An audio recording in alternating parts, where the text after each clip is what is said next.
కొద్ది నిమిషాలు దేవుని వాక్యాన్ని మనం ధ్యానం చేద్దాం. మనము అపోస్తలుడైన పౌలు రోమీలకు రాసినటువంటి పత్రిక మనం ధ్యానం చేస్తూ ఉన్నాం. మొదటి అధ్యాయము 18వ వచనం నుండి 23వ వచనం వరకు ఉన్న వాక్య భాగాన్ని చదువుకుని ఈరోజు దేవుని వాక్యాన్ని ధ్యానం చేద్దాం.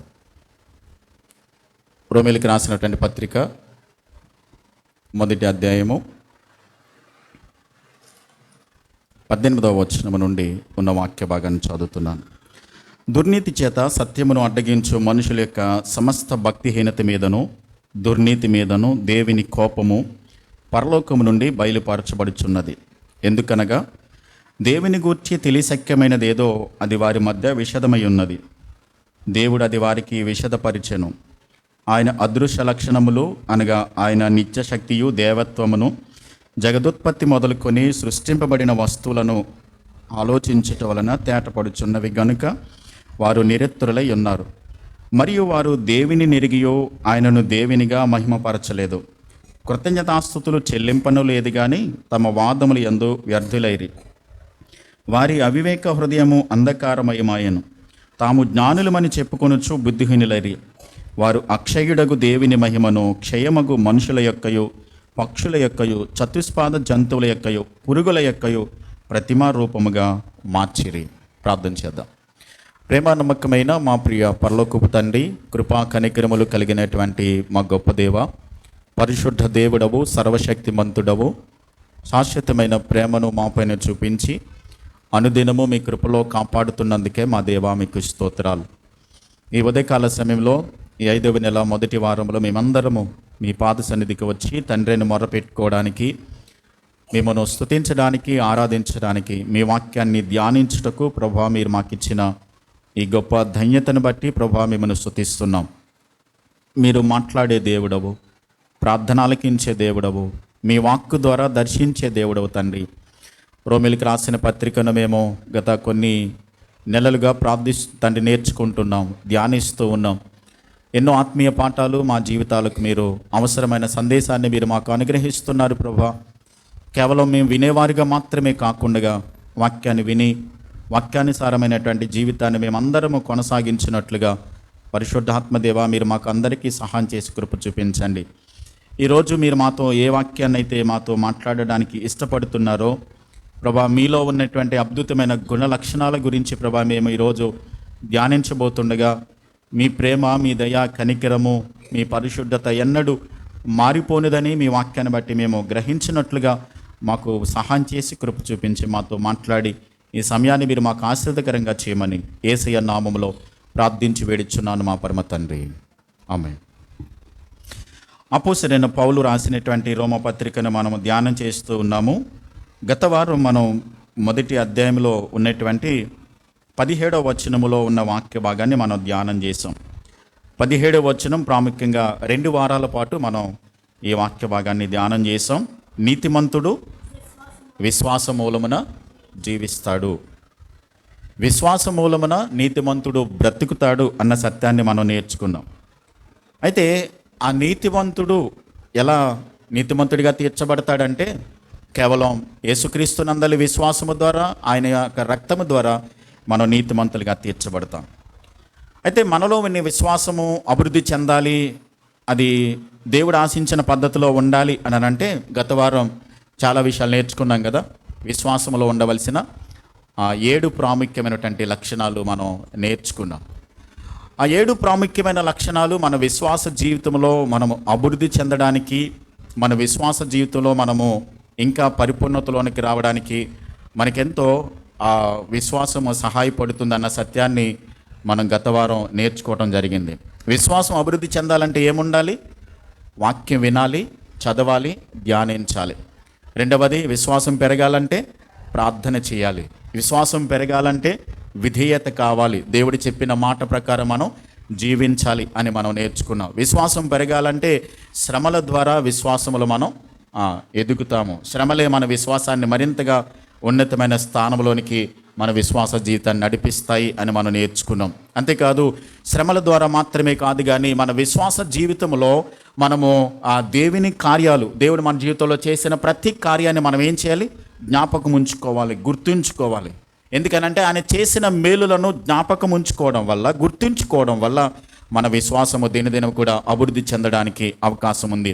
అంత మాత్రమే కాదు, మనము దేవుని కార్యాలు జ్ఞాపకం ఉంచుకోవడం మాత్రమే కాదు, మనం సహవాసములో, ఫెలోషిప్లో మనం ఏం చేయాలి? అభివృద్ధి చెందాలి. సహవాసము ద్వారా మనకి విశ్వాసము అభివృద్ధి చెందుతుంది అనే సత్యాన్ని నేర్చుకున్నాం. అంతేకాదు, చివరిగా విశ్వాసమునకు కర్తయు దాన్ని కొనసాగించువాడైన యేసు వైపు చూస్తే మన విశ్వాసం ఏమవుతుంది? అభివృద్ధి చెందుతుంది. శిష్యులు అడిగారు, మా విశ్వాసాన్ని వృద్ధి పొందించమని, మా విశ్వాసాన్ని అభివృద్ధి చేయమని వారు అడిగినప్పుడు ప్రభు వారి విశ్వాసాన్ని అభివృద్ధి చేసినట్లుగా మనం గతించిన వారం విశ్వాసం అభివృద్ధి చెందాలంటే 7 విషయాలు మనం ధ్యానం చేసాం. ఈ రోజున మనము ఒక ప్రాముఖ్యమైన సత్యాన్ని మనం ధ్యానం చేయబోతున్నాం. చదువుకున్న లేఖన భాగంలో మనము 17 వచనాల వరకు నేర్చుకున్నటువంటి భాగము ఒక పద్ధతిలో ఉంటే 18వ వచనం నుండి మరొక వేరే డిఫరెంట్ కోణంలో దేవుని వాక్యం ఇక్కడ వ్రాయబడినట్లుగా మనం చూస్తాం. ఇంతవరకు సువార్త యొక్క ప్రాముఖ్యత, సువార్తలో ఉన్నటువంటి ప్రాధాన్యత, సువార్తకు మూలం ఎవరు, సువార్తకు ఆధారం ఎవరు, సువార్తలో ఉన్నటువంటి సత్యం ఏంటో మనం ఎంతకాలం నేర్చుకుంటూ వచ్చాం. కానీ 18వ వచనం వచ్చేసరికి సడన్గా ఆయన టాపిక్ మార్చేస్తున్నట్లుగా మనకు కనబడుతూ ఉంటుంది. కానీ ఇక్కడ దుర్నీతి, లేకుంటే భక్తిహీనత, దేవుని కోపము, దేవుని ఉగ్రత, కోపము అనేటువంటి ఈ లక్షణాలన్నీ కనబడుతున్నట్లుగా మనకు కనబడుతుంది. అదేంటి సడన్గా ఈయన మార్చేశాడేంటి అన్నట్లుగా కనబడుతుంటారు. అయితే స్పష్టంగా మనం జాగ్రత్తగా ఆలోచన చేస్తే ఇక్కడ పౌలు గారు చెప్పదలుచుకున్నది ఏంటనంటే, దుర్నీతి ద్వారా సత్యమును అడ్డగించేటువంటి మనుషుల మీద ఏమి బయలుపరచబడుతుంది? దేవుని కోపము పరలోకము నుండి అది బయలుపరచబడతా ఉంది. భయంకరంగా దేవుని యొక్క కోపము, ఉగ్రత దేవుని నమ్మనటువంటి వారి మీద, దుర్నీతిని జరిగించే వారి మీద, భక్తిహీనత మీద దేవుని కోపం బయలుపరచబడతా ఉంది. ఆ దేవుని కోపము బయలుపరచబడుతూ ఉంది కాబట్టి దేవుని ఉగ్రత, దేవుని కోపము ఎవరి మీద అయితే కురిపించబడుతుందో, దేవుని కోపం ఎవరి మీద అయితే ఉందో ఆ కోపము నుండి, ఉగ్రత నుండి తప్పించబడాలంటే ఏం ప్రకటించబడాలి? సువార్త ప్రకటించబడితే భక్తిహీనతలో ఉన్నటువంటి కోపము నుండి, ఆ ఉగ్రత నుండి తప్పించబడడానికి సువార్త కారణమని చెప్తూ ఉన్నాడు. సువార్త సత్యాన్ని పక్కన పెట్టట్లేదు ఈయన. ఏం చెప్తున్నాడనంటే, సువార్తకు మూలం ఏంటనంటే, వారు ఉగ్రత నుండి తప్పించబడాలంటే, వారు దేవుని కోపము నుండి తప్పించబడాలంటే సువార్త ప్రకటించబడాలి. తద్వారా సువార్తను నమ్మినటువంటి వారు దేవుని కోపంలో నుండి, దేవుని ఉగ్రతలో నుండి బయటికి రాగలుగుతారన్న సత్యాన్ని సువార్త ఇంకా కొనసాగుతూనే ఉంది. మనము 18వ వచనం వచ్చేసరికి కోపము, ఉగ్రత, దుర్నీతి, భక్తిహీనత ఇలాంటి పదాలు కనబడుతున్నట్లుగా మనకు కనబడుతుంది. కానీ నిజానికి ఇక్కడ పౌలు గారు చెప్పదలుచుకున్నది ఏంటంటే, సువార్త ఇంకా ప్రాముఖ్యమైనది. సువార్త ఇంకా ప్రకటించబడుతూ ఉండాలి. సువార్త ప్రకటించబడితే, మనిషి మార్పు చెందితే దేవుని ఉగ్రత నుండి ఏం చేయబడతాడు? తప్పించబడతాడు.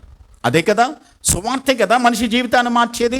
సువార్తే కదా హృదయాలు, అంతరంగాలను మార్చగలిగినటువంటి శక్తి సువార్తకు ఉంది అనే సత్యాన్ని మనం నేర్చుకుంటున్నాం. ఇక్కడ జాగ్రత్తగా గమనిస్తే, దేవుని గురించి మనం ఆలోచించేటప్పుడు, దేవుని గురించి మనం ఎలాగ ఆలోచిస్తామంటే, దేవుడు ప్రేమ గలవాడు, దేవుడు కృప గలవాడు, దేవుడు కనికరం గలవాడు, దేవుడు మంచివాడు, దేవుడు ఎప్పుడు కూడా అందరికీ మేలే చేస్తాడు అనే ఆలోచనతో సర్వసాధారణంగా క్రైస్తవ సమాజం అంతా కూడా ఆలోచిస్తుంది.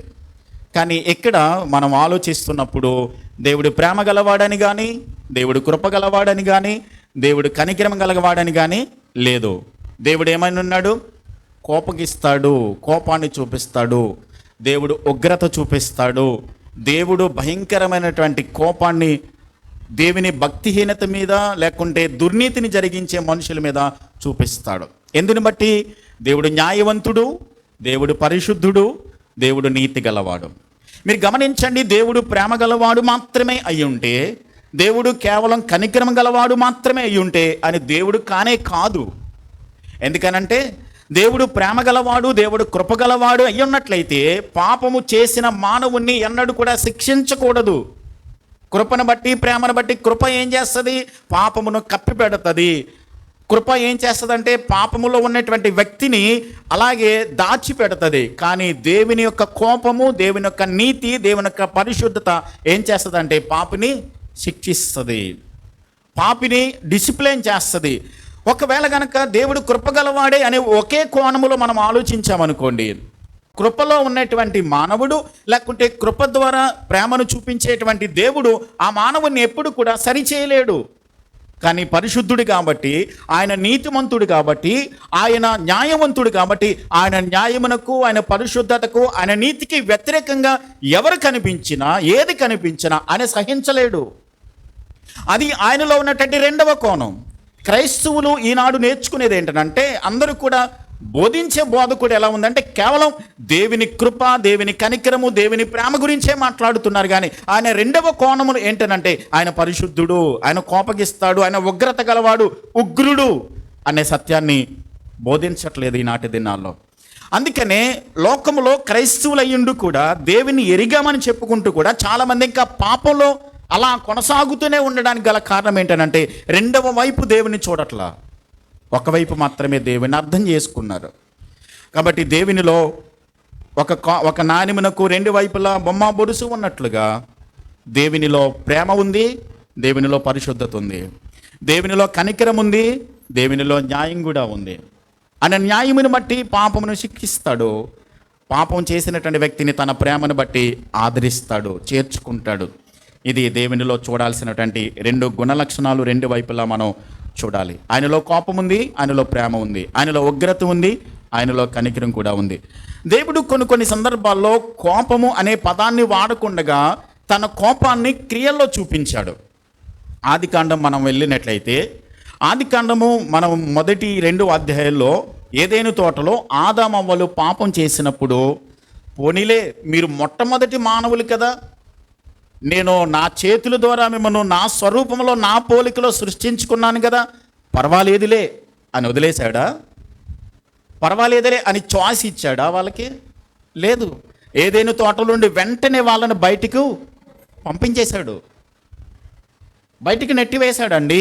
ఏదైనా తోటకు ఆయన కెరూబులను అలాగే అగ్నిని కంచెగా వేసేశాడు, లోపలకు వచ్చేస్తారేమని.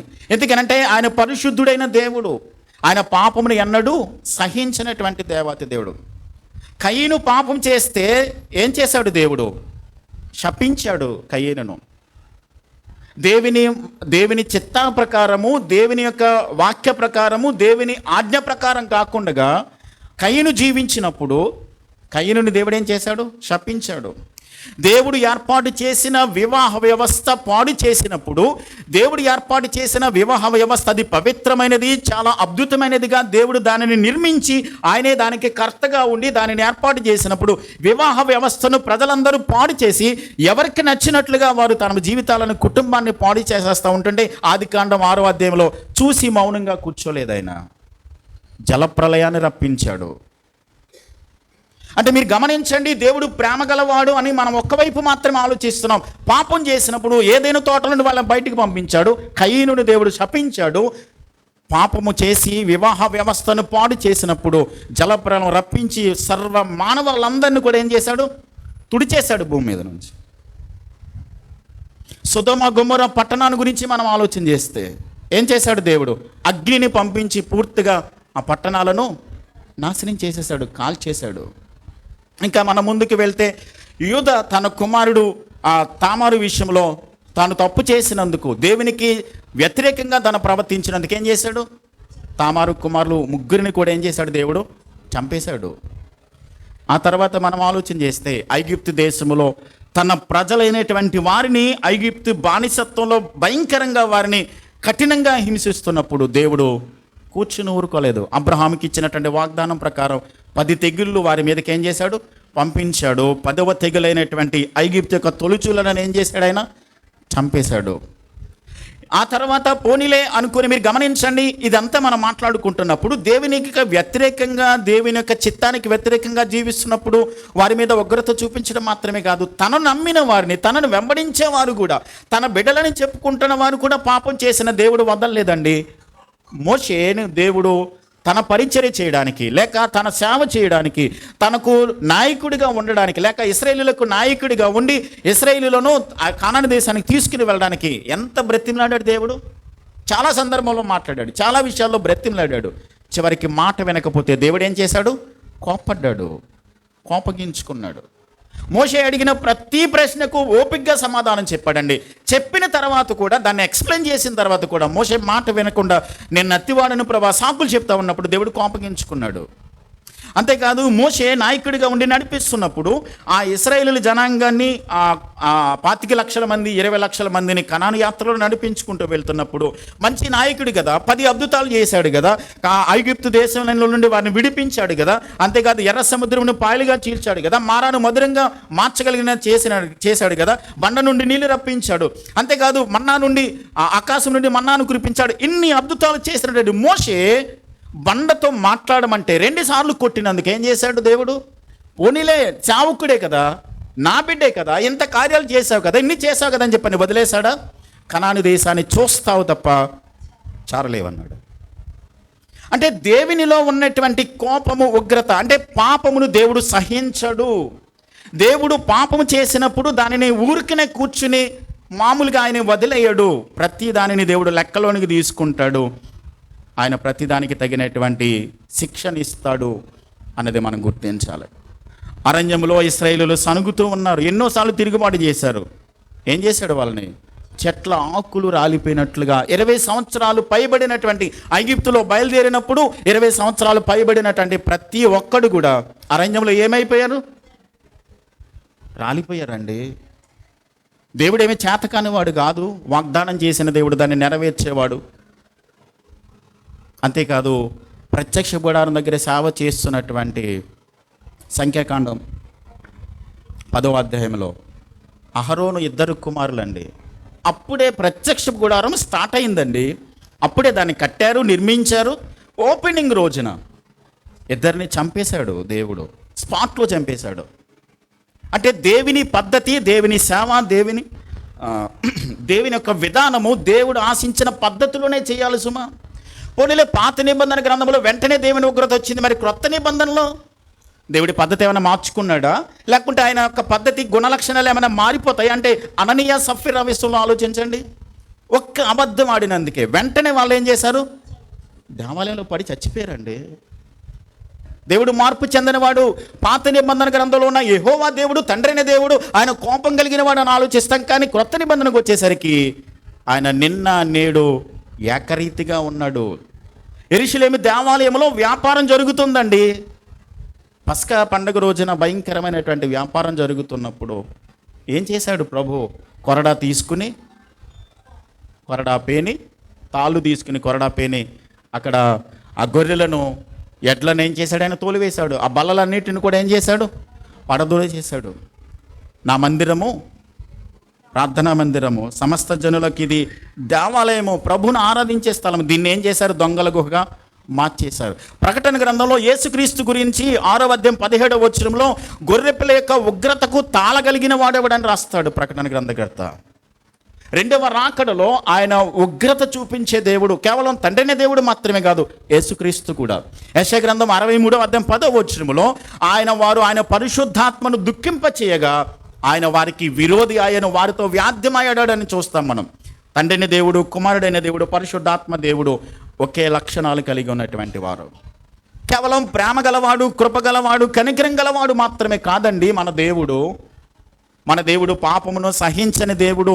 ఆయన ఆజ్ఞకు, ఆయన నిబంధనకు, ఆయన కట్టడకు ఎక్కువ చేసినా తక్కువ చేసిన దేవుడేమి ఊరుకోడు. దేవుడు ధర్మశాస్త్రాన్ని ఇచ్చాడు ఇశ్రాయేలీయులకు. ధర్మశాస్త్రాన్ని ఇచ్చినప్పుడు దానిని 613 ఆజ్ఞలు అందులో ఉన్నాయి. ఈ 613 ఆజ్ఞలో ఒక్కటి అతిక్రమించినప్పటికీ కూడా ధర్మశాస్త్ర ప్రకారం వాళ్ళు ఏమవుతారు? శాపగ్రస్తులు అవుతారు. మరి శాపగ్రస్తులు అవుతారు. ప్రతి ఒక్కడు కూడా, ఏ ఒక్కడు భూమి మీద పుట్టిన ఏ ఒక్కడు కూడా, ఈవెన్ ధర్మశాస్త్రాన్ని తీసుకొచ్చిన మోషే కూడా ధర్మశాస్త్రాన్ని పూర్తిగా నెరవేర్చలేడు, జరిగించలేడు. మరి ఎందుకు ఇవ్వాలి దేవుడు? మరి ధర్మశాస్త్రాన్ని వీళ్ళు నెరవేర్చలేరు, వీళ్ళు జరిగించలేరు, దానిని సంపూర్తి చేయలేరు అని తెలిసిన దేవుడే ఎందుకు ధర్మశాస్త్రాన్ని ఇవ్వాలి? ఒక మాట మనం గమనించాలి. ఆ స్థాయికి తగ్గట్టుగా, ఆయన స్థాయికి, ఆయన నైతిక విలువలకు తగ్గట్టుగా స్థాయి తగ్గించి ఇవ్వలేడు ఆయన. ఆయన ఎప్పుడు కూడా, ఆయన విలువలు ఎప్పుడు కూడా తగ్గించే దేవుడు కాదు. ఆయన విలువలు ఎప్పుడు కూడా ఆ దేవుడు స్థాయిని తగ్గించుకుని పోనీలే అని చెప్పని దానిని ఏదో మెస్పరేట్ చేసేటువంటి దేవుడు కాదు. ఆయన స్థాయికి తగ్గట్టుగా ఉంచే దేవుడు. మనుషులు ఎలాగూ నెరవేర్చలేరు కాబట్టి, మనుషులు ఎవ్వరూ కూడా ఆ ఇచ్చిన ధర్మశాస్త్రాన్ని ఆయనకి స్థాయికి తగ్గట్టుగా జీవించలేరు కాబట్టి ఆయనే దిగి వచ్చి ఆ ధర్మశాస్త్రాన్ని అంతటిని కూడా నెరవేర్చి మనుషుల మీద నిలిచి ఉన్న ప్రతి పాపమును శాపమును ఆయన కలువరి శిలువలో కొట్టివేసి మళ్ళను ధర్మశాస్త్రం మూలంగా శాపగ్రస్తులుగా ఉన్న మళ్ళను ఏం చేశాడు? విడిపించి నీతిమంతులుగా చేశాడు. ఇది ఆయన చేసిన పని. ధర్మశాస్త్రాన్ని తగ్గించవచ్చు, ఆజ్ఞలను తగ్గించవచ్చు, లేకుంటే ఆయన ఇచ్చినటువంటి కట్టడలను కొంచెం ఆయన తేలిక చేయొచ్చు, కానీ చేయలేడు. ఆయన యొక్క నిబంధన అనే స్టాండర్డ్స్ ఎప్పుడు కూడా ఒకేలా ఉంటాయి అందరి జీవితాల్లో. దేవుడు మార్పు లేనివాడు. ఆయన గుణలక్షణాలు తన గురించి బయలుపరుచుకున్నప్పుడు స్పష్టంగా చెప్పాడు. ఆయన ఒక మాట చదువుదాం, నిర్గమకాండం 34వ అధ్యాయం 6వ వచనం.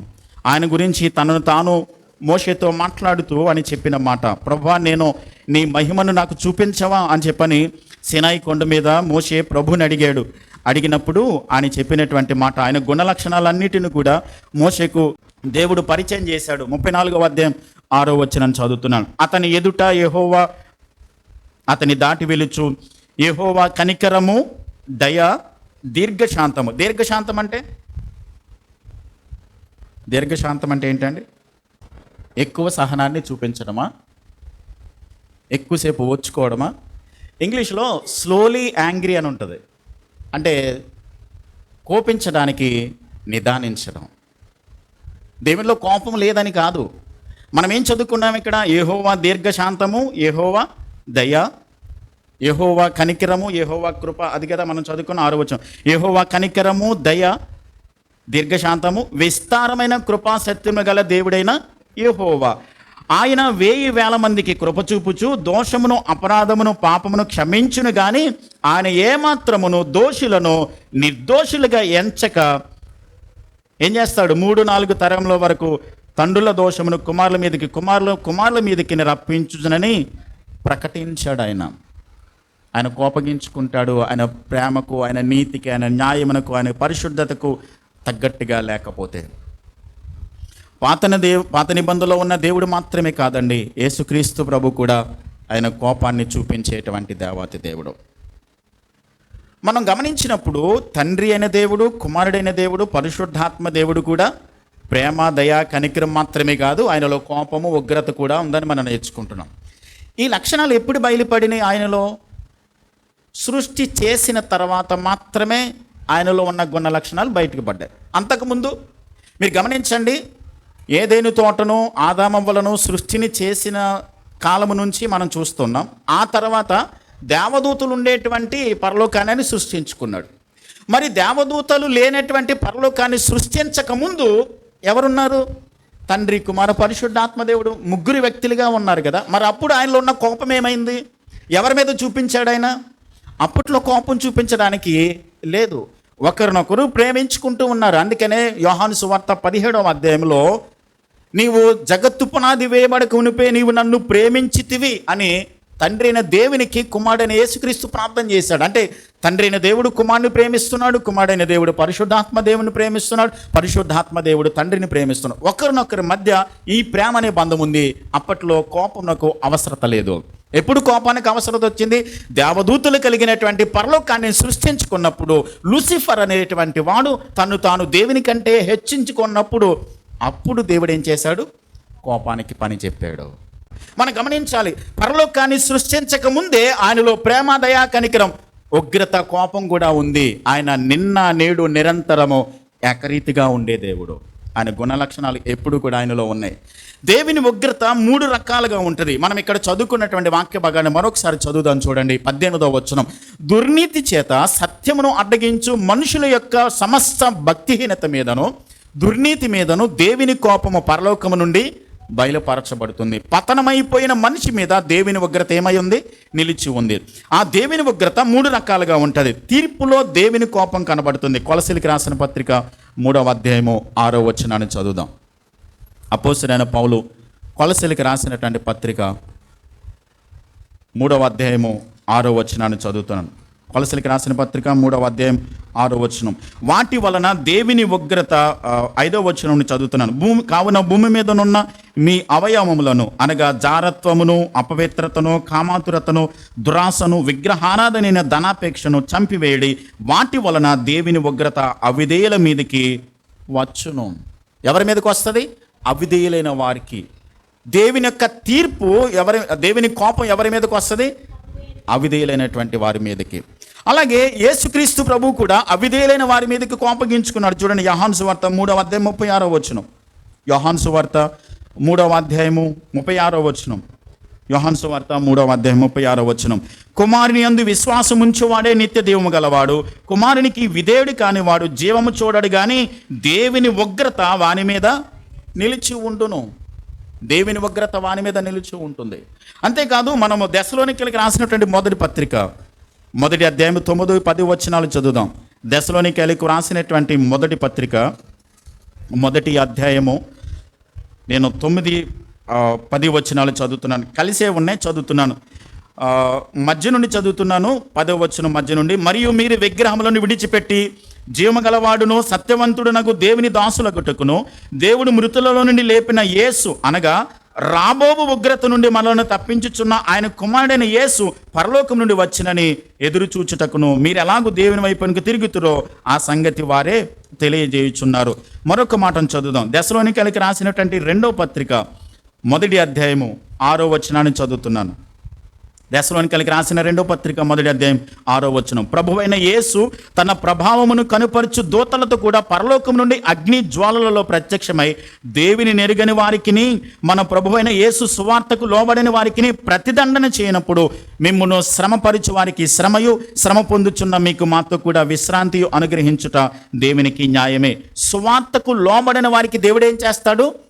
ప్రతిదండన చేస్తాడు. ఆ మాట లైన్ చూడండి. సువార్తకు లోబడిన వారికి ప్రతిదండన చేస్తాడు దేవుడు. వెంజెన్స్ అని ఉంటుంది ఇంగ్లీష్లో. అంటే దాని అర్థం ఏంటో తెలుసా? కక్ష తీర్చుకుంటాడు దేవుడు. అదేంటండి, దేవుడు కక్ష తీర్చుకుంటాడా? అంత భయంకరుడా దేవుడు అని అంటే, ఆయన చెప్తాడు, ఆయన వినిపిస్తాడు, ఆయన బోధిస్తాడు, హెచ్చరిస్తాడు. వినకపోతే కక్ష తీర్చుకుంటాడు దేవుడు. 120 సంవత్సరాలు నోవహు సమాజానికి హెచ్చరిక చేశాడు కదా. సొదొమ గొమొర్రా పట్టణానికి చాలా టైం ఇచ్చాడు. ఇశ్రాయేలీయులకు 40 సంవత్సరాలు టైం ఇచ్చాడు మార్పు చెందడానికి. అవునా కదా? కానీ వారు మార్పు చెందల. దేవుని ఉగ్రత వారి మీదకి దిగి వచ్చింది. హృదయ కాఠిన్యానికి కూడా ప్రభు ఆయన కోపం చూపిస్తాడు. మార్కు సువార్త 3వ అధ్యాయం 5వ వచనం. మార్కు సువార్త 3వ అధ్యాయము 5వ వచనం. మార్కు సువార్త 3వ అధ్యాయము 5వ వచనాన్ని చదువుదాం. ఆయన వారి హృదయ కాఠిన్యమునకు దుఃఖపడి కోపముతో వారిని కలయ చూసి నీ చెయ్యి చాపమని ఆ మనుషునితో చెప్పాను. విశ్రాంతి దినాన ఆయన అద్భుతం చేస్తున్నాడని అక్కడ పరిసయ్యులు, శాస్త్రులు కూడా ఆయన మీద తిరుగుబాటు చేస్తున్నప్పుడు, ఆయనకి వ్యతిరేకంగా మాట్లాడుతున్నప్పుడు వారి యొక్క హృదయ కాఠిన్యాన్ని బట్టి ఆయన ఏం చేశాడు? కోపం చూపించాడు. అవిధేయులైనటువంటి వారి మీద దేవుని కోపము నిలిచి ఉంటుంది. హృదయ కాఠిన్యం కలిగినటువంటి వారి మీద నిలిచి ఉంటుంది. ఎందుకు ఉగ్రత, దేవుని కోపం నిలిచి ఉంది? ఎవరి మీద? ఇక్కడ మనం చదువుకున్న భక్తిహీనత మీద, దుర్నీతి మీద. 18వ వచనం, రోమీయులకు రాసిన పత్రిక 1వ అధ్యాయము 18వ వచనములో 18వ వచనం. దుర్నీతి చేత సత్యమును అడ్డగించు మనుషుల యొక్క సమస్త భక్తిహీనత మీదను, దుర్నీతి మీదను. వేటి మీద దేవుని కోపం ఉంది? భక్తిహీనత మీద, దుర్నీతి మీద. దేవుని కోపము ఎక్కడి నుంచి బయలుపరచబడుతుంది? పరలోకం నుంచి. ఇక్కడ ప్రజెంట్ కంటిన్యూ టెన్స్ వాడాడు ఇక్కడ. అంటే గతంలో బయలుపరచబడింది అని చెప్పలేదు, పాస్ట్ టెన్స్లో చెప్పలేదు. లేకుంటే బయలుపరచబడుతుంది అని చెప్పని ఫ్యూచర్ టెన్స్ వాడాల. ఇక్కడ ప్రజెంట్ కంటిన్యూ టెన్స్ వాడాడు. అంటే ఎవరైతే దేవుని వాక్యానికి విరుద్ధంగా దుర్నీతిలో, భక్తిహీనతలో బ్రతుకుతారో వారి మీద ప్రతిరోజు కూడా, ప్రతి దినము కూడా దేవుని ఉగ్రత పరలోకము నుంచి బయలుపరచబడుతూ ఉంది. మీరు గమనించినట్లయితే, మనం అర్థం చేసుకున్నట్లయితే, చాలా సందర్భాల్లో దేవుని ఉగ్రత మన మీద కుమ్మరించబడుతుంది, దేవుని ఉగ్రత మన మీద బయలుపరచబడుతుంది అని మాట్లాడుకుంటున్నప్పుడు చాలామంది ఏం చెప్తారనంటే, అరే మా తల్లిదండ్రులు మమ్మల్ని సరిగా పెంచలేదనో, లేకుంటే మాకు పరిస్థితులు బాగోలేదనో, మా చుట్టూ ఉన్న సమాజం మంచిది కాదనో, లేకుంటే పరిస్థితులు వేరువేరుగా ఉన్నాయనో మనము అవకాశాలు వెతుక్కుంటాం. కానీ మనకి గుర్తు చేసుకోవాల్సింది ఏంటనంటే, గమనించవలసింది ఏంటనంటే, మనం దుర్నీతిలో ఉన్నప్పుడు, భక్తిహీనతలో ఉన్నప్పుడు ఖచ్చితంగా అలాంటి వారి మీద పరిస్థితులను బట్టి కాదు, లేకుంటే మన చుట్టూ ఉన్న సమాజమును బట్టి కాదు, మనం చేసిన దుర్నీతిని బట్టి, భక్తిహీనతను బట్టి దేవుని ఉగ్రత పరలోకం నిర్ణయించబడుతుంది, బయలుపరచబడుతూ ఉంటారు. భక్తిహీనత అంటే ఏంటి? మీరు ఎప్పుడైనా రక్తహీనత అనే పదం విన్నారా? దాని అర్థం ఏంటి? రక్తం తక్కువగా ఉంది లేక రక్తహీనత. అలాంటిదేనా భక్తిహీనత అంటే? దీనిని అసేబియా అనేటువంటి గ్రీకు పదం వాడారు. దాని అర్థం ఏంటంటే దేవుడంటే లెక్క చేయకపోవడం, లెక్క లేకపోవడం భక్తిహీనత అంటే. దాని మీనింగ్ ఏంటంటే దేవుడంటే లెక్క చేయకపోవడం, దేవుడంటే లెక్క లేదు. దుర్నీతి అంటే అర్థం ఏంటంటే, నీతి అంటే ఆయన చెప్పిన ఆజ్ఞల ప్రకారం జీవించడం నీతి అంటే. దుర్నీతి అంటే దేవుడి మాటకు లెక్క చేయకపోవడం. దేవుడి మాట అంటే అప్పుడప్పుడు మనం వింటూ ఉంటాం కదా, అరే నేను ఎంత చెప్పినా నేనంటే నీకు లెక్కలేదు, నా మాట అంటే నేను నీకు లెక్కలేదా అని చెప్పి అంటాం కదా. దేవుడు అన్నా కానీ, దేవుడి మాట అన్నా కానీ లెక్క చేయనటువంటి వాళ్ళు భక్తిహీనులు, అలాంటి వారు దుర్నీతిలో బ్రతుకుతున్నారు. అలాంటి వారి మీదకి దేవుని ఉగ్రత బయలుపరచబడుతుంది. ఎందుకు బయలుపరచబడుతుంది చూద్దాం. చూడండి, 19వ వచనం చదువుదాం. రోమిలికి రాసిన పత్రిక 1వ అధ్యాయం 19వ వచనంలో దుర్నీతికి అలాగే భక్తిహీనత మీద ఆయన దేవుని కోపం బయలుపరచబడుతుంది పరలోకం నుంచి. ఎందుకనగా 19వ వచనంలో ఆయన చెప్తున్నాడు ఏమనంటే, దేవుని గూర్చి తెలియశక్యమైనది ఏదో అది వారి మధ్య విశదమై ఉన్నది, దేవుడు అది వారికి విశదపరిచెను. ఆయన అదృశ్య లక్షణములు అనగా ఆయన నిత్యశక్తియు దేవత్వమును జగదుత్పత్తి మొదలుకొని సృష్టింపబడిన వస్తువులను ఆలోచించుట వలన తేటపరచబడుచున్నది గనుక వారు నిరత్తులై ఉన్నారు. చూడండి, మనం గమనించినట్లయితే ప్రపంచంలో ఉన్న ప్రతి ఒక్కరికి కూడా దేవుడు తన గురించి తాను ఏం చేశాడంటే బయలుపరుచుకున్నాడు. దేవుని గురించి చెప్పాలనుకున్నదేదో ఆయన పూర్తిగా మనుషులకు చెప్పాడు. ఎలా చెప్పాడు? తన సృష్టి ద్వారా చెప్పాడు. ప్రత్యక్షత అనేది సాధారణంగా ఇచ్చాడు. మనం గమనించినట్లయితే కీర్తన గ్రంథం 19వ కీర్తనకి వెళ్దాం. మొదటి 4 వచనాలు చదువుదాం. కీర్తన గ్రంథం 19వ కీర్తన ఇలా వ్రాయబడి ఉంది. 19వ కీర్తన మొదటి 4 వచనాల్లో ఆకాశములు దేవుని మహిమను ఏం చెప్తున్నాయి? దేవుని గురించి మాట్లాడుతున్నాయి. అంతరిక్షం ఆయన చేతి పనిని ప్రచురపరుచుచున్నది, పగటికి పగలు బోధ చేయుచున్నది, రాత్రికి రాత్రి జ్ఞానము తెలుపుచున్నది. వాటికి భాష లేదు, మాటలు లేవు, వాటి స్వరము వినబడదు, వాటి కొలనీలు భూమి అందంతటా వ్యాపించున్నది. లోక దిగంతముల వరకు వాటి ప్రకటనలు బయలువెలుచున్నవి. వాటిలో ఆయన సూర్యునికి గుడారం వేసెను. ఆకాశములు దేవుని మహిమను వివరిస్తున్నాయి, అంతరిక్షం ఆయన మహిమను ప్రచురపరుస్తుంది.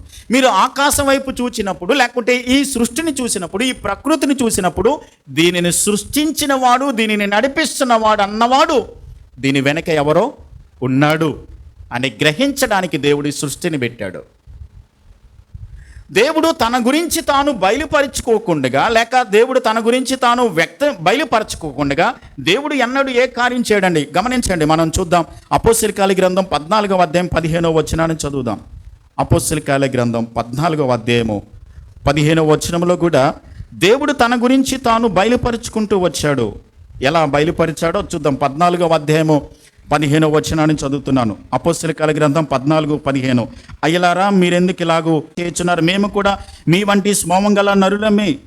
మీరు మీ వ్యర్థమైన వాటిని విడిచి ఆకాశమును భూమిని సముద్రమును వాటిలో ఉండు సమస్తమును సృజించిన జీవము గల దేవుని వైపు తిరగవలనని మీకు సువార్త ప్రకటించుచున్నాము. ఆయన గత కాలములలో సమస్త జనులను తమ తమ మార్గముల యందు నడువనిచ్చెను. అయినను ఆయన ఆకాశం నుండి మీకు వర్షమును ఫలవంతములైన ఋతువులను దయచేయచ్చు, ఆహారమును అనుగ్రహించుచు, ఉల్లాసముతో మీ హృదయములను నింపుచు, మేలు చేయటి చేత తన్ను తాను సాక్ష్యం లేకుండా చేయలేదని బిగ్గరగా వాళ్ళతో.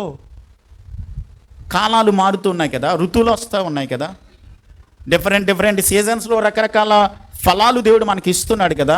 ఎందుకు ఈ సీజన్స్ ఇలా మారుతున్నాయి? ఎందుకు దేవుడు సూర్యుని వెలుగు మనకి ఇస్తూ ఉన్నాడు, చంద్రుడు మనకి వెలుగుని ఇస్తూ ఉన్నాడు, ఈ యొక్క అంతరిక్షము, ఆకాశము, భూమి, ఈ సృష్టిని అంతటిని కూడా చూస్తున్నప్పుడు దీన్ని నడిపించే దేవుడు ఒక ఆయన ఉన్నాడు అన్నది మనుషులు అర్థం చేసుకోవడానికి దేవుడు సృష్టిని పెట్టాడు. సృష్టిని మాత్రమే కాదండి, మన గురించి మనం ఆలోచన చేసుకుంటే, అసలు మనిషిని సృష్టించిన విధానమే మనం ఆలోచన చేస్తే, దావీదు అంటాడు 139వ కీర్తనలో, నీవు నన్ను కలుగ చేసిన విధము చూడగా నాకు భయమును ఆశ్చర్యం కలుగుతుంది. మీరు గమనించండి, నీకున్న వేలిముద్రలు ప్రపంచంలో ఎవరికీ లేవండి. ఆధార్ కార్డు తీసుకునేటప్పుడు మీ వేలిముద్రలు తీసుకుంటారు, నీకున్న వేలిముద్రలు ఇక ఎవ్వరికీ లేవు. నీ కంటి రెటీనా తీసుకుంటారు, కంటిని తీసుకుంటారుగా, నీకున్న కంటి రెటీనా ప్రపంచంలో ఇంకెవ్వరికి లేవు. ప్రపంచంలో కొన్ని కోట్ల మంది పుట్టారు, చనిపోయారు, ఇంకా కొన్ని కోట్ల మంది పుట్టబోతున్నారు. కానీ ఇన్ని కోట్ల మంది అయినప్పటికీ కూడా you are a unique person in the sight of the lord. దేవుడు సృష్టించిన సృష్టిలో నువ్వు ప్రత్యేకమైన వ్యక్తివి. నిన్ను పుట్టించిన తర్వాత ఒక కవి ఇలా రాస్తాడు, ఏమంటే, ఒక వ్యక్తిని, ఒక మనిషిని దేవుడు పుట్టించిన తర్వాత మట్టి మూస అంటారు కదా, మూస అది ప్రింట్ చేస్తారు కదా, దానిని పగలగొట్టేస్తాడంట. నిన్ను పోలిన వ్యక్తి, నీకున్న స్వరం ప్రపంచంలో ఇంకెవ్వరికి లేదు, నీకున్న వేలిముద్రలు మరెవరికి లేవు. ఇంత అద్భుతంగా సృష్టించాడు కదా. నీ గురించి నీవు ఆలోచించుకుంటున్నప్పుడు నన్ను సృష్టించిన వాడు ఒకడు ఉన్నాడని తెలియడానికి, ఆయన సృష్టి గురించి, మానవుని గురించి తెలియచేసి, తెలియశక్యమైనదేదో ఆయన తన ప్రజలకు ఏం చేశాడు, తెలియచేసుకుంటూనే వచ్చాడు. అయినప్పటికీ కూడా, ఆయన చెప్పినప్పటికీ కూడా భక్తిహీనత, దేవుడంటే లెక్కలేకోకుండా, దేవుడంటే అసలు ఆయన మాట అంటే వినుకోకుండా ఉన్నటువంటి వారి మీద తన గురించి తాను బయలుపరుచుకున్నప్పటికీ కూడా, ప్రత్యక్షత ఇస్తున్నప్పటికీ కూడా గుర్తించకపోతే, అలాంటి వారి మీదకి దేవుని ఉగ్రత పరలోకం నుండి బయలుపరచబడుతూ ఉంది. చెప్పాడని చెప్పినంతకాలం చెప్తూనే ఉన్నాడు ఆయన. ఇక వినకపోతే దేవుడు ఏం చేస్తున్నాడు, తన ఉగ్రతను వారి మీద కురిపిస్తూ ఉన్నాడు. అపోస్తలుల గ్రంథం 17వ అధ్యాయం 26వ వచనములు కూడా మరొక మాటను చదువుకుంటాం. 17వ అధ్యాయం 24వ వచనం నుండి చదువుతున్నాను. అపోస్తలుల గ్రంథం 17వ అధ్యాయం 24వ వచనం. జగత్తును అందలి సమస్తమును నిర్మించిన దేవుడు తానే ఆకాశమునకును భూమికిని ప్రభువయ్యనందున హస్తకృతములైన ఆలయములలో నివసింపడు. ఆయన అందరికిని జీవమును ఊపిరిని సమస్తమును దయచేవాడు గనుక తనకు ఏదైనా కొదవై ఉన్నట్టు మనుషుల చేతులతో సేవింపబడేవాడు కాడు. ఆయన ప్రతి జాతి మనుషులను సృష్టించి, వారు ఒకవేళ దేవునిని తడవలాడి, 27వ వచనంలో మరలా చదువుతున్నాను, ప్రతి జాతి మనుషులను సృష్టించి వారు ఒకవేళ దేవునిని తడవలాడి కనుగొందురేమో అని తన్ను వెదకు నిమిత్తము నిర్ణయ కాలములను, వాటి నివాస స్థలం యొక్క పొలిమేరలను దేవుడు ఏం చేశాడు, ఏర్పరిచాడండి. ఆయన ఎక్కడో దూరాన కూర్చుని ఉండే దేవుడు కాదండి, సృష్టించిన మానవుల మధ్యలో ఉండడానికి ఆయన పొలిమేరలను, బౌండరీస్ ఏర్పాటు చేశాడు దేవుని గురించి తెలుసుకోవడానికి. కానీ మానవులు తెలుసుకోవట్లా, సత్యవంతుడైన దేవుని దగ్గరికి రావట్లా. అంత మాత్రమే కాదు, సత్యవంతుడైన దేవుని దగ్గరికి ఎందుకు రావట్లేదని అంటే, వాళ్ళు పాపంలో బ్రతుకుతున్నారు, వారు పాపంలో జీవిస్తున్నారు. వెలుగునొద్దకు వస్తే వాళ్ళ క్రియలు ఏం చేయబడతాయి, బయలుపరచబడతాయి. సత్యము దగ్గరికి వస్తే అసత్యము తెలిసిపోతుంది కదా. ఒరిజినాలిటీ ఉన్నప్పుడు డూప్లికేట్ ఏదో ఖచ్చితంగా తేలిపోతుంది. మనం యోహాను సువార్తలో చదువుకుంటాం చూడండి. యోహాను సువార్త 3వ అధ్యాయం 19వ వచనం. వెలుగు లోకంలోనికి వచ్చెను గాని తమ క్రియలు చెడ్డవైనందున మనుషులు వెలుగును ప్రేమింపక దేన్ని ప్రేమించారు, చీకటినే ప్రేమించారు. ఎందుకంటే వెలుగైనటువంటి దేవుని దగ్గరికి వస్తే వాళ్ళ క్రియలు, వాళ్ళ పనులు, వాళ్ళ యొక్క జీవితం అంతా కూడా బట్టబయలైపోతుంది. అందుకని వాళ్ళకు ఒప్పుకోవడం కుదరదు. అందుకని వాళ్ళు ఏం చేశారు తెలుసా, వాళ్ళు చేసిన మరొక ప్రయత్నం. రోమిలికి రాసిన పత్రిక వెళ్దాం చూడండి. రోమిలికి రాసిన పత్రిక 1వ అధ్యాయము వాళ్ళు ఏం చేశారనంటే 23వ వచనం చదువుతున్నాను. 23వ వచనం, 1వ అధ్యాయం 23వ వచనం.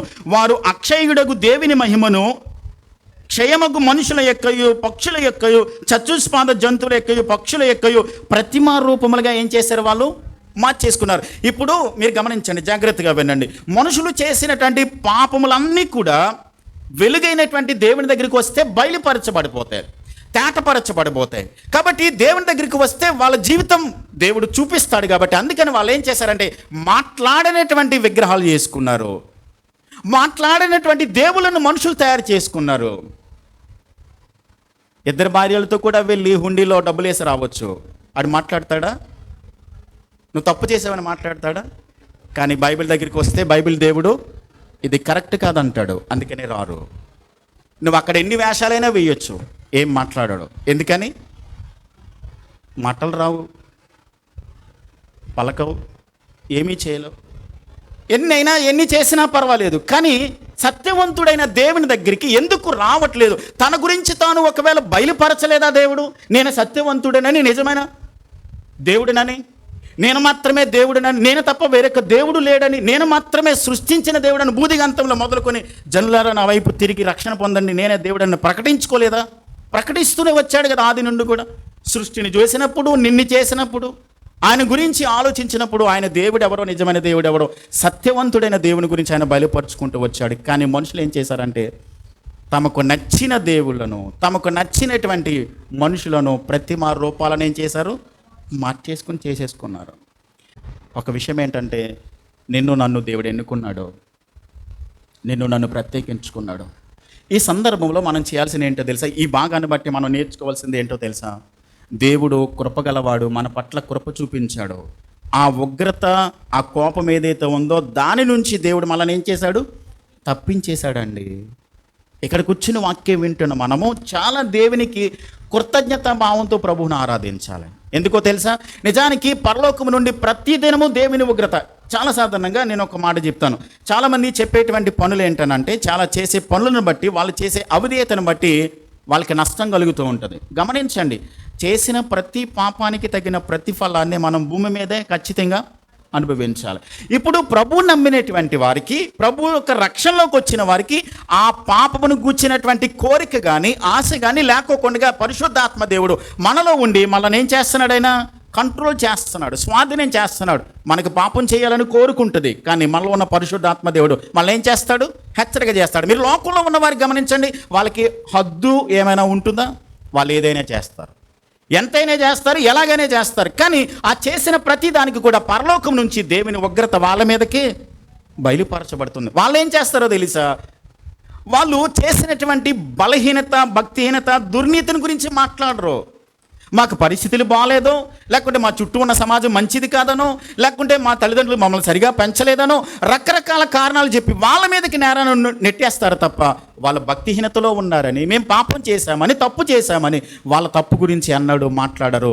వెలుగు దగ్గరికి రాలేరు, అంత ధైర్యం లేదు వాళ్ళకి, రారు.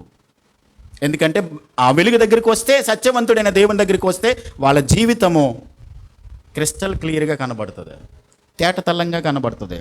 అందుకని రారు. అందుకని వాళ్ళు మాట్లాడినటువంటి, లేకుంటే వాళ్ళు సమర్థించేటువంటి దేవుళ్ళను వాళ్ళు చేసుకుని ఆరాధిస్తున్నారు. దీన్ని బట్టి మనం నేర్చుకోవాల్సిన ప్రాముఖ్యమైన సత్యం ఏంటనంటే, వాళ్ళు అవిధేయతలో బ్రతుకుతూ, లేక దుర్నీతిలో బ్రతుకుతూ, భక్తిహీనతగా బ్రతుకుతున్నటువంటి మనుషులైతే ఉన్నారు. అయితే ప్రభు నమ్మినటువంటి మనము, దేవుని ఎరిగినటువంటి మనము కూడా మన జీవితంలో దేవుని యొక్క మాటకు, లేక దేవుడు ఉన్నాడు అనేటువంటి భయముతో మనం కూడా బ్రతకాలిగా. ప్రభు మనల్ని రక్షించుకున్నాడు, ప్రభు మన తన ప్రాణం ఇచ్చి మనల్ని కొనుక్కున్నాడు. అయితే చాలామంది క్రైస్తవ సమాజంలో ఉన్నటువంటి వాళ్ళు దేవుడు ఉన్నాడని నమ్ముతారు, కానీ వాళ్ళ జీవితాల్లో, వాళ్ళ క్రియల ద్వారా దేవుడు లేడు అని చూపిస్తూ ఉన్నారు. నా మాటలు నేను మరలా చెప్తున్నాను, వాళ్ళ మాటల్లోనైతే దేవుడు ఉన్నాడని నమ్ముతున్నారు, మాటల ద్వారా అయితే దేవుడు ఉన్నాడని చెప్తున్నారు, కానీ వాళ్ళ క్రియలు మాత్రం దేవుడు లేడు అన్నట్టుగా వాళ్ళు బ్రతుకుతున్నారు. భక్తిహీనతలో బ్రతికే వారి మీద దేవుని ఉగ్రత పరలోకం నుండి ఎందుకు బయలుపరచబడుతుందంటే, దేవునిని కానీ, దేవుని మాటని కానీ వాళ్ళు ఏమాత్రం లెక్క చేయరు, పట్టించుకోరు. కానీ క్రైస్తవులయ్యుండి కూడా మనము దేవుడు ఉన్నాడని నమ్ముతున్నాం, కానీ మన క్రియలు ఎలా ఉండాలి? దేవుడు ఉన్నాడన్నట్టుగానే బ్రతకాలి. మన జీవితము, మన మాటలు ఒకలాగే ఉండాలి. కానీ మన క్రియలేమో దేవుడు లేనట్టుగా, ఆ దేవుడు చూసి వచ్చాడేంటి, దేవుడు ఉన్నాడేంటి అన్నట్టుగా. మీరు గమనించండి, మనం నిజంగా దేవుడు ఉన్నాడు అనే భయంతో ఉంటే, నేను ఒక మాట చెప్తాను, మనం దేవునికి ప్రథమ స్థానం ఇస్తామండి. మన చర్చ ఎన్ని గంటలకి? 9:30కి. ఎన్ని గంటలకు వస్తాం మనం? దేవుడు ఉన్నాడని మాత్రం నమ్ముతాం, చెప్తాం మాటలతో, మన క్రియలు మాత్రం మనకు నచ్చిన టైంలో వస్తాం. అర్థమవుతుందా? దేవుడు ఉన్నాడు అని నమ్మితే ఖచ్చితంగా మన క్రియల్లో కూడా అలాగే చూపిస్తాం. దేవునికి మనం ఖచ్చితంగా ప్రథమ స్థానం ఇస్తాం. దేవునిని ప్రేమిస్తాం. మన క్రియల్లో, మన పనుల్లో కూడా, మనం చేసే మాటలు, మన పనులన్నిటిలోనూ కూడా.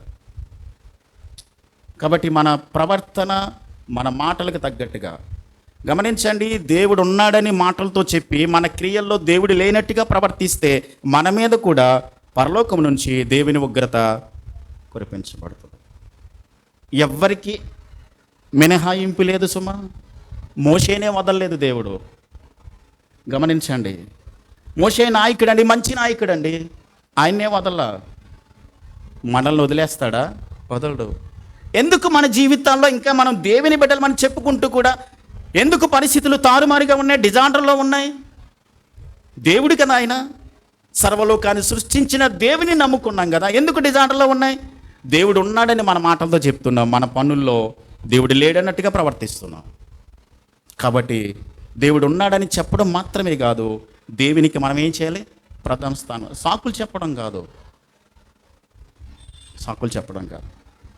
అలా సాకులు చెప్పుకుంటూ వెళ్ళిపోతే మీరు గమనించండి, దేవుడికి ఏమాత్రం తేడా లేదు. ఈవెన్ ప్రకటించే నేను కూడా పరలోకం నుంచి దేవుని ఉగ్రత, దేవుని కోపం వాళ్ళ మీదకే వస్తూనే ఉంటుంది. ఎప్పుడు బయలుపరచబడుతుండదు. ప్రజెంట్ కంటిన్యూ టెన్స్లో వాడాడు ఈ పదాన్ని. గమనించండి, అది ఎప్పుడు జరుగుతూనే ఉంటుంది దేవుని కోపం. ఎందుకు అన్ని డిజార్లో ఉంటాయి? మనం అనుకున్నది అన్నిటి కూడా ఎందుకు జరగవు? మనం ఆశించినది ఎందుకు జరగట్లా? మనం ఎన్నో ప్రార్థన చేసాం, ప్రతి ప్రార్థనకి ఎందుకు సమాధానం ఇవ్వట్లేదు? దేవుని కోపం మన మీద నిలిచి ఉంది. ఎందుకని? భక్తిహీనత, దుర్నీతి. అదే మార్గంలో మనం కూడా వెళ్తున్నాం. కాబట్టి సరిదిద్దుకుందాం ఈరోజు. వారికి తెలీదా అంటే వీళ్ళందరికీ తెలుసు కదా, ఆయన అదృశ్య లక్షణాలు, ఆయన యొక్క నిత్యశక్తి, దేవత్వము తన గురించి తాను బయలుపరుచుకున్నాడండి దేవుడు. దేవుని అడుగుతారు పరలోకానికి వెళ్ళిన తర్వాత, ప్రభువా నువ్వు గనక నీ గురించి నాకు చెప్పుంటే నేను ఎప్పుడో నమ్మేసుకుందును ప్రభు అని చెప్పని చాలామంది లోకస్తులు మాట్లాడతారు. భూమిని అడుగు, నా గురించి చెప్తుంది. ఆకాశాన్ని అడుగు, సృష్టిని అడుగు, అసలు నీ గురించే నువ్వు ఆలోచించు, నా గురించి చెప్తుంది అంటాడు దేవుడు. దేవుడు ఎప్పుడు కూడా ఆకాశం ఆలకించుము, భూమి చెవియొగ్గుము అని సాక్షులుగా పిలవబోతున్నాడు ఆ రోజున. కాబట్టి మనం దేవుని నమ్మాము, దేవునందు విశ్వాసం ఉంచాము, దేవునందు మనము ప్రేమిస్తున్నాం అన్నట్లయితే కనుక మన మాటలతోనే కాదు, మన క్రియల్లో కూడా దేవుడు ఉన్నాడు, దేవుడు నన్ను చూస్తున్నాడు అనేటువంటి భయముతో. మీరు గమనించండి, మనం దేవుని బిడ్డలమండి. దేవుని ఉగ్రత, దేవుని కోపము మనం చవి చూడడానికి కాదు మనల్ని పిలుచుకున్నది, రక్షించుకున్నది. దేవుని యొక్క నిత్యము కూడా ఆయన రెక్కల నీడలో, ఆరోగ్యవంతమైన రెక్కల నీడలో ఉండడానికి దేవుడు మనల్ని పిలిచాడు. ఈవెన్ దేవుని నమ్మిన మనకు కూడా ఒకవేళ సమస్యలు వచ్చినా కానీ ఆ సమస్యలో కూడా నిజమైన సమాధానం మనం అనుభవిస్తాం, నిజమైన సంతృప్తిని అనుభవిస్తాం. అది సమస్యలాగే కనబడదండి మనకి. నిజంగా దేవుని రెక్కల నీడలో మనం ఉంటే గనక దేవుడు డిసిప్లైన్ చేస్తాడు, పరీక్షలు పెడతాడు. అంతేగాని మనను కావాలని దేవుడు శోధించి నాశనం చేసే దేవుడు కాదు.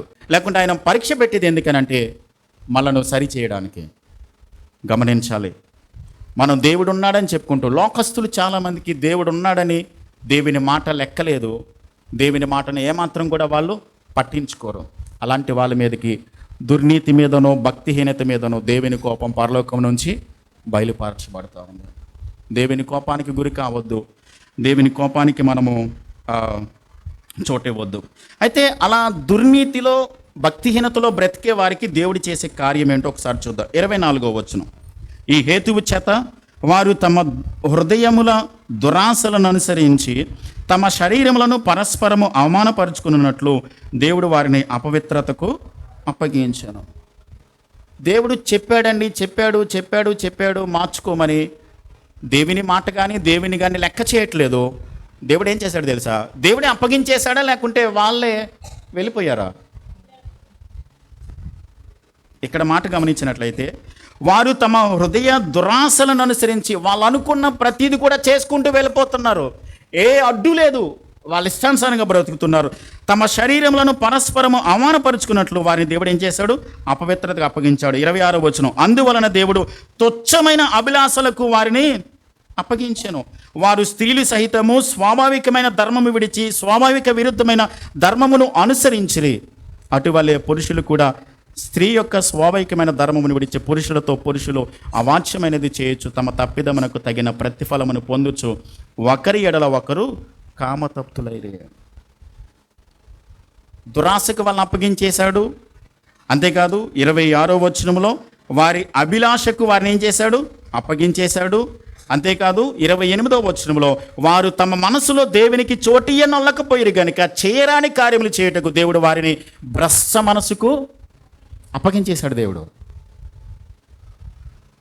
ఇక్కడ మాటలు గమనిస్తే అప్పగించేశాడని మనం చదువుకున్నాం. ఇది మనకు అర్థం కావాలనంటే ఒక మాట చెప్తాను. దేవుడు చూపించేటువంటి ఉగ్రత లేక దేవుడు చూపించేటువంటి కోపంలో తీవ్రమైన ఉగ్రత, తీవ్రమైన కోపం ఏంటో తెలుసా? దేవుడు ఒక మనిషిని చేయి వదిలేయడం అండి. ఇప్పుడు ఆ తల్లిదండ్రులు ఉన్నారు, వాళ్ళ కొడుకు ఇష్టానుసారంగా బ్రతుకుతున్నాడు. రోజు వస్తాడు, ఇంట్లో ఏదో పట్టుకుపోతాడు, అమ్మ మెడలో చైన్ లాక్కుపోతాడు, లేకుంటే ఇంట్లో ఉన్నది ఏదో వస్తువు పట్టుకుపోతాడు, అమ్మేస్తాడు, త్రాగుతాడు, వాళ్ళతో వీళ్ళతో గొడవలు ఆడతాడు, లేనిపోని గొడవలో ఇంటి మీదకి తీసుకొస్తా ఉన్నాడు. తల్లిదండ్రులు విసిగిపోయారు. నాకు తెలిసి ఒక తల్లిదండ్రులు ఉన్నారు, వాడు అలాగే చేస్తున్నప్పుడు తండ్రి వెళ్ళి పోలీస్ స్టేషన్కి వెళ్ళి కొడుకు గురించి కంప్లైంట్ ఇచ్చి, సార్ వీడిని కావాలని స్టేషన్లో అప్పగించేసి వచ్చేసాడు, వీడు నా కొడుకు కాదు సార్, తీసుకెళ్ళిపోండి వీడిని. ఎంత బాధపడి ఉంటే ఆ తండ్రి అప్పగించేస్తాడండి, కావాలని పోలీసులకు అప్పగించేశాడు వెళ్ళి. దేవుడు కూడా అంతే, ఇక్కడ అప్పగించేశాడంటే దాని అర్థం ఏంటో తెలుసా? చెయ్యి వదిలేశాడు. వాళ్ళు ఇష్టమైనది చేసుకుంటూ వెళ్ళిపోనివ్వండి, ఇంకా చేసుకుంటూ వెళ్ళిపోయింది. చివరికి ఏం జరుగుతుందో తెలుసా? వాడు చేసిన పాపమే, వాడు చేసిన దురాశ వాడి మీదకి వచ్చి కోపముగా ఉగ్రతగా వచ్చి కూర్చుంటుంది. ఇక వాడు నిత్య నాశనానికి తప్ప ఇంకా ఎక్కడికి వెళ్ళలేడు, తప్పించుకునే దారి లేదు. కాబట్టి దేవుడు చెప్తున్నప్పుడు, హెచ్చరిస్తున్నప్పుడు, సరిదిద్దుకోమని దేవుడు మనతో మాట్లాడుతున్నప్పుడు జాగ్రత్త పడడం చాలా ఉత్తమం, చాలా ఉత్తమం. చాలామందికి కూడా చాలామంది దేవునిలోనికి రమ్మని లేక దేవుని నమ్మమని, దేవుని రక్షణలోకి రమ్మని దేవుడు పదే పదే హెచ్చరిస్తాడండి. చూద్దాంలే ఇప్పుడు కాదు, చూద్దాంలే తర్వాత అని చెప్పాను, వాయిదాలు వేసుకుంటూ వెళ్ళిపోతే ఇంకెప్పుడు? దేవుని ఉగ్రత భయంకరంగా బయలుపరచబడుతూ ఉందండి. దేవుడు టైం ఇస్తాడు. ఆయన కోపము చాలా దారుణమైంది. దీర్ఘశాంతం గలవాడే కదా, పర్వాలేదులు అనుకోవచ్చు, కానీ ఆయన శాశ్వతమైన దీర్ఘశాంతం గలవాడు కాదు. ఆయన సహించుకుంటాడు. ఎంతకాలం అంటే కొంతకాలం సహించుకుంటాడు. ఇక ఆయన దీర్ఘశాంతాన్ని వదిలేశాడని అంటే చేతులు కూడా వదిలేస్తాడు. వాళ్ళ తుచ్చమైన అభిలాషలకు, భ్రష్ట మనసుకు అప్పగించేస్తాడండి. అప్పగించేస్తే దేవుడు కలుగ చేసుకుంటే తప్ప మరలా ఆ మనిషి జీవితాన్ని ఎవ్వడు మార్చలేడు. ఆ వ్యక్తి ఎంత ప్రయత్నించినా వల్ల కాదండి, ఇంకా మరలా మనిషిగా మారలేడు, మంచిగా మారలేడు. మీరు గమనించండి, మన చుట్టూ ప్రజలు ఎంతోమంది కనబడుతుంటారు, వాళ్ళకి ఎంత సువార్త ప్రకటించబడుతుంటారు, దేవుని గురించి తెలీదా వాళ్ళకి? ఈ కాలాలు జరుగుతున్నప్పుడు, ఈ ఋతువులు జరుగుతున్నప్పుడు, ఈ సృష్టిని చూసినప్పుడు తెలుసు వాళ్ళకి, కానీ నమ్మరు. ఎందుకంటే దేవుడు మాట అన్న వాళ్ళకి లెక్కలేదు. ఎందుకంటే దుర్నీతిలో, భక్తిహీనతలో బ్రతుకుతున్నారు. అలాంటి వారి మీద దేవుని ఉగ్రత పరలోకం నుంచి బయలుపరచబడుతుంది. దేవుని నమ్మిన మనం కూడా, రక్షింపబడిన మనం కూడా మన మాటల్లోనే కాదు సుమా దేవుడు ఉన్నాడని చెప్పడం, మన క్రియల్లో కూడా దేవుడు ఉన్నాడు, దేవుడు చూస్తున్నాడు, ఆయన కనుదృష్టి నా మీద ఉన్నది, నేను చేస్తున్నా, ఎక్కడున్నా, ఒంటరిగా ఉన్నా, 10 మందిలో ఉన్నా, చీకట్లో ఉన్నా, వెలుగులో ఉన్నా, అన్ని సందర్భాల్లో దేవుని కనుదృష్టి నా మీద ఉన్నదనే భయంతో బ్రతికితే దేవుని కృపను పొందుకుంటాం, దేవుని కనికరాన్ని పొందుకుంటాం, దేవుని ఆశీర్వాదాన్ని పొందుకుంటాం. లేకపోతే మన మీద కూడా ఏం తేడా లేదు, దేవుని ఉగ్రత పరలోకం నుంచి నమ్మిన వారి మీద కూడా కుమరించబడుతుంది. దేవుడు కోపగిస్తాడు, కోపాన్ని చూపిస్తాడు. తలలో వంచండి, కండ్లు మూయండి, ప్రార్థన చేద్దాం. చెప్పబడిన వాక్యాన్ని జ్ఞాపకం చేసుకుంటూ ఒక్క నిమిషం మన జీవితాలను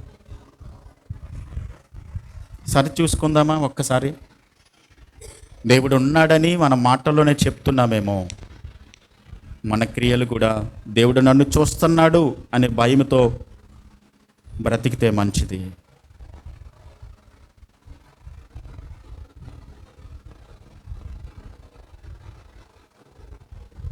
కావాలని దేవుడు వారిని భ్రష్ట మనసుకు అప్పగించేశాడు. తుచ్చమైన అభిలాషలకు వారిని అప్పగించేశాడు. వారి హృదయం యొక్క దురాశలను అనుసరించి వాళ్ళు నడుచుకోవడానికి వాళ్ళని వదిలేశాడు దేవుడు. ఇక వాళ్ళ గురించి ఏం పట్టించుకోవట్లేదు. ఎందుకంటే వారు దేవునిని కానీ దేవుని మాటను కానీ లెక్క చేయట్లేదు. వాక్యాన్ని వింటున్న సహోదరుడా సహోదరి, ఒక్కసారి ఆలోచించేద్దామా? మన మాటలకు మన క్రియలకు సంబంధం పొంతన ఉందా లేదా? లేకుంటే లోకస్తుల్లాగానే దేవుడు ఉన్నాడని చెప్పుకుంటూ మన క్రియల్లో మాత్రం మనకు నచ్చినట్లుగా మన ఇష్టానుసారంగా మనం బ్రతుకుతుంటే మన మీద కూడా దేవుని కోపము మన మీదకి దిగి వస్తుంది. ఆయన ప్రేమ గలవాడే, కృప గలవాడే. అదే సందర్భంలో ఆయన పరిశుద్ధుడు, పాపాన్ని సహించడు, పాపాన్ని ఏమాత్రం ఒప్పుకోడైనా. దుర్నీతికి నీతికి ఏమాత్రం సంబంధం ఉండదు. దేవుడైతే నీతిమంతుడు, దేవుడు పరిశుద్ధుడు. ఆయనతో ఉండగలిగేది పరిశుద్ధులు మాత్రమే, ఆయనతో ఉండగలిగినది నీతిమంతులు మాత్రమే. మనం చెక్ చేసుకుందాం. ప్రభు బలను సమీపించడానికి ముందుగా మన హృదయాలను మనము పరిశీలన చేసుకుందాం, పరీక్షించుకుందాం. ఎక్కడైనా ఏదైనా పొరపాట్లు ఉన్నాయేమో, ఎక్కడైనా తప్పిపోయామేమో, దేవుడు చూడట్లేదులే, పట్టించుకోవట్లేదులే, పర్వాలేదులే, రోజులు బాగానే జరిగిపోతున్నాయి కదా అని చెప్పని నిర్లక్ష్యం చేస్తున్నామేమో. దేవుడు మనకు ఒక అవకాశాన్ని ఇస్తున్నాడు. దేవుడు ఎలా మాట్లాడుతున్నాడంటే సరిదిద్దుకోవడానికి, మన జీవితాన్ని చక్కబెట్టుకోవడానికి, దేవుని కోపము నుండి తప్పించుకోవడానికి దేవుడిచ్చే అవకాశం అండి ఇది. దేవుడు మాట్లాడుతున్నాడంటే ఆయన దగ్గరికి వద్దామా? ఆయన కృపను వేడుకుందాం, ఆయన కనికరాన్ని వేడుకుందాం, ప్రార్థన చేద్దాం. ప్రేమ నమ్మకమైన మా ప్రియ పరలోకపు తండ్రి, మీ కృప, మీ కనికరాన్ని బట్టి, మీ ప్రేమను బట్టి స్తోత్రాలు ప్రభువా.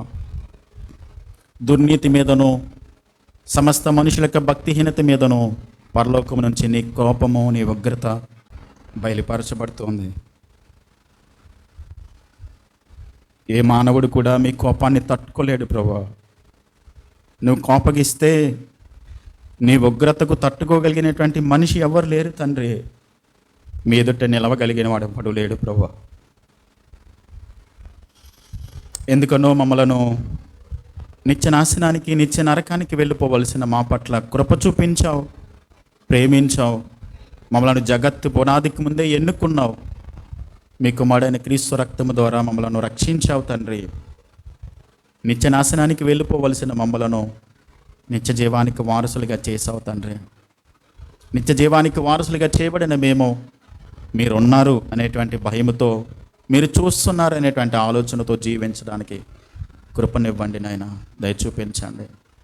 మీ కోపానికి మేము గురయ్యేవారిగా కాకుండా తండ్రి, మీ కోపానికి మేము ఎప్పుడు కూడా ప్రభా రుచి చూచేవారిగా కాకుండా మీ దయ, మీ కనికరము, మీ ప్రేమను, మీ సమాధానాన్ని, మీ సంతోషాన్ని, మీ నెమ్మదిని మేము ఎల్లప్పుడూ అనుభవించే బిడ్డలుగా మీ కృపను అనుగ్రహించండి. బలను సమీపిస్తుండగా కృప చూపించండి ప్రభా. అలవాటుగా, ఆనవాయితీగా, ఏదో ఆచారంగా కాకుండా తండ్రి, మా కొరకు నీవు బలి అయిపోయావని, మా పాపము కొరకు నీవు రక్తాన్ని చిందించి మా కొరకు శ్రమలు, నిందలన్నీ భరించావని, నిజమైన దేవుడు నీవని మీ దగ్గరికి వచ్చి ప్రభా యోగ్యమైన రీతిలో పాలు పొందడానికి కృపనివ్వండి. ఈ మాటలు వింటూ ఎవరైతే నేను వారి హృదయాలలో ప్రభా నా మాటలకు, నా ప్రవర్తనకు సరైనటువంటి ప్రభా తండ్రి అవగాహన కలిగి మీ వాక్యానికి లోబడి, మీ చిత్తానికి తల వంచి మీరు చెప్పినట్లుగా నేను బ్రతుకుతానని ఎవరైతే తీర్మానించుకుంటున్నారో వారిని మీరు బలపరచండి, చేయి పట్టి నడిపించండి. పరిశుద్ధ ఆత్మదేవ, మీ కుమారుడైన క్రీస్తు యేసు యొక్క సారూప్యతలోనికి మీ బిడ్డలను మీరు నడిపించండి, కృపనివ్వండి, మేలు చేయండి ప్రభా.